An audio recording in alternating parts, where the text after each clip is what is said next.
कट के हजारों रातों से एक राती सुहानी मांगी थी फिर कट के हजारों रातों से एक राती सुहानी मांगी थी।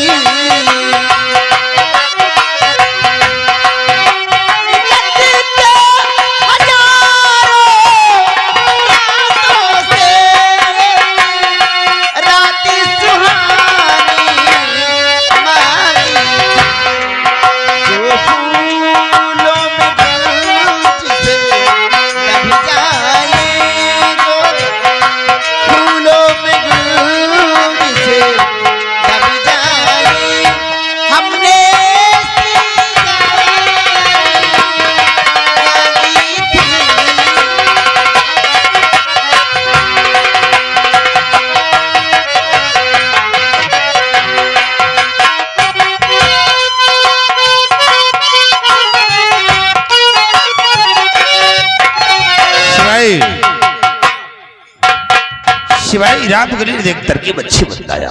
क्या कहा कि जाओ अगर तुम्हें सम्राट बनना है तो सबसे पहले अपनी मां का खून करो और खून तुम करो। खून का इल्जाम सेनापति अमर सिंह पे लगा दो क्योंकि रास्ते का रोड़ा अमर सिंह है। अगर खून का इल्जाम मुझ पे लग गया तो एक दिन उसे मौत की सजा मिल जाएगी। ये कैसे होगा? सिपाही हाँ, यही तो हम भी सोच रहे हैं।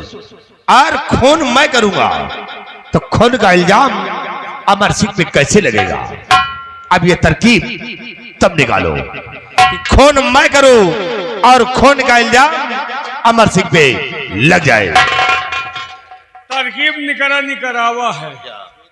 इसी वक्त सेनापति अमर सिंह के बंगले चलो और उसका कोई हथियार चुरा लो। उसी हथियार से अपनी माँ का मर्डर कर दो और हथियार को वहीं पे छोड़ दो और खून तुम करोगे। अगर हथियार पकड़ा गया तो फंस जाएगा सेनापति अमर सिंह। बात खो, इसका मतलब कि एक तीर से दो निशाने। तो सिपाही देर करने का मकसद नहीं है। चलो इसी वक्त चलते हैं सेनापति अमर सिंह के बंगले पर और कोई हथियार चुराते हैं।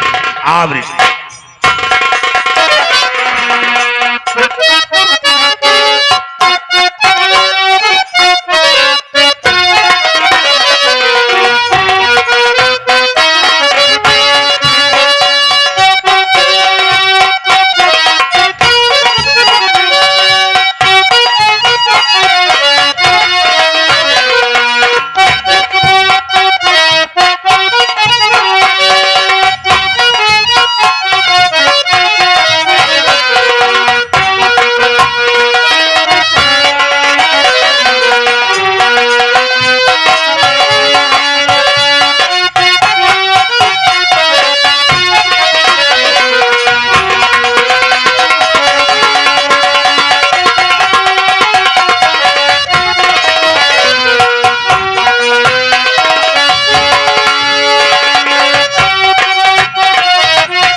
आज हम बंगले पे आराम करूंगा और सुबह ड्यूटी ज्वाइन करूंगा।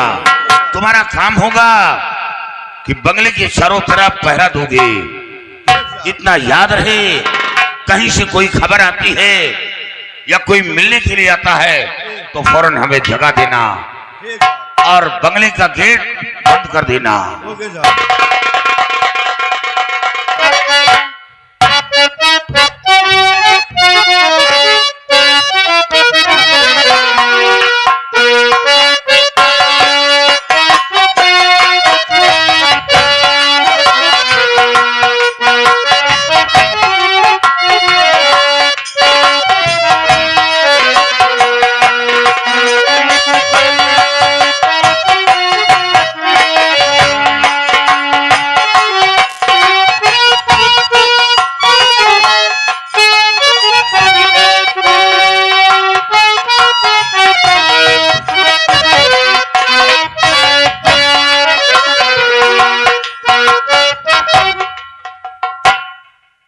साहब ने कहा कि बंगले के चारों तरफ बराबर पहरा देते रहना, कहीं कोई खबर मिलती है या कोई मिलने के लिए आता है तो तत्काल हमको जगा देना।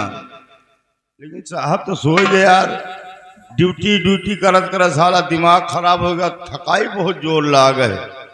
अब साहब आराम कर रहे हैं, 1 घंटा हम आराम कर ले, उसके बाद फिर साहब से पहले उठकर ड्यूटी पे ज्वाइंट हो जाएंगे। लेकिन अब साहब आराम कर रहे हैं, हम 1 घंटा आराम कर लेंगे।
पता नहीं मोतियो चुप पोक पोक लगाए लागत साहब, योगी की सरकार में गाय बचवा आजकल बहुत छुटान है।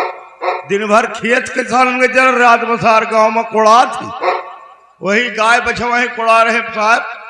ऐसे चुप चुप रहे यार, साहब आराम कर रहे हैं, आराम कर ले तो पोक पोक को लाग भुखान हो तो बताओ रोटी खवा दे, खवावा पियाओ तो सारा।